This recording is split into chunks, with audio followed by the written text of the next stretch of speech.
يتم القبض على الشخص أحد البياعين.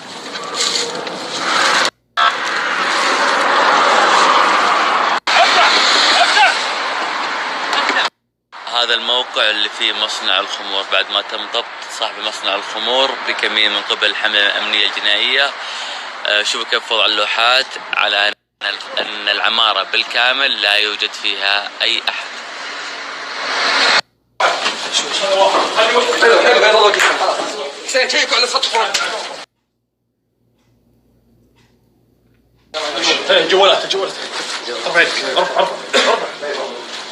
هذا مصنع الخمور.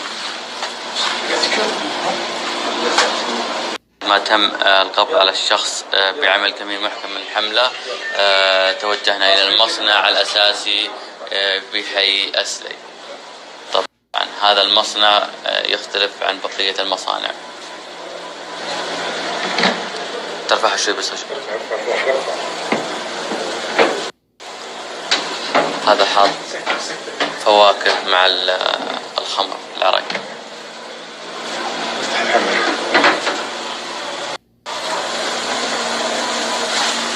شوفوا كيف الفواكه موجودة في هذا الموقع.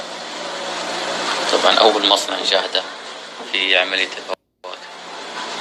الحملة تشن حملتها على جميع مروجي الخمور. طبعا هذا الصافي الجاهز للتعبئة.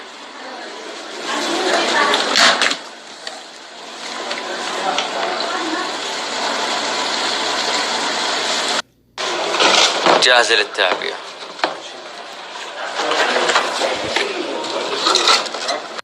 إغلاق تام للمكيفات والنوافذ. تذكرك بأيام حرب الخليج. تم القبض عليها. هذه المركبة اللي تم القبض عليها بعد عمل كمين محكم كانت جاهزة للتوزيع.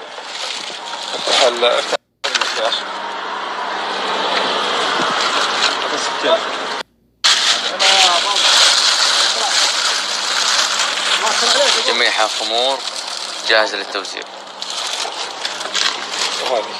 صاروا يستخدمون أكياس الرز.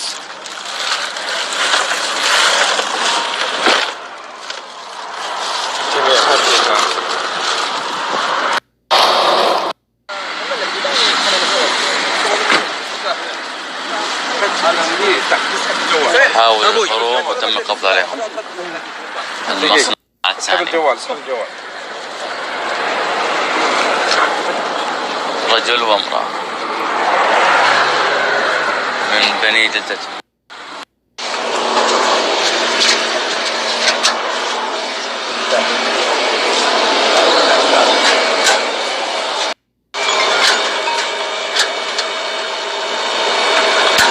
طبعا هذه المروجة المساندة لهم في هذا الموقع في هذا المصنع.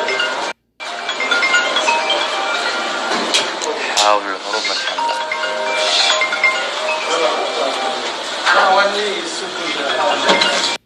هذا المصنع الثاني. هذه العينات جاهزة للتوزيع. تم القبض عليهم في حي أسلي. يعني هذا الموقع تم ضبطهم من قبل حملة جنائية في منطقة الرياض. وهذا المصنع الأساسي.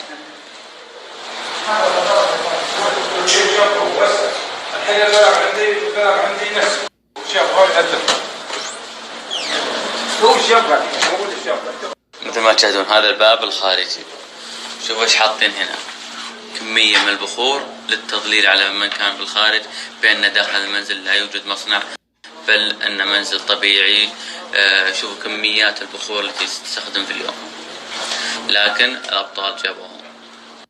في كل غرفة وضع البخور.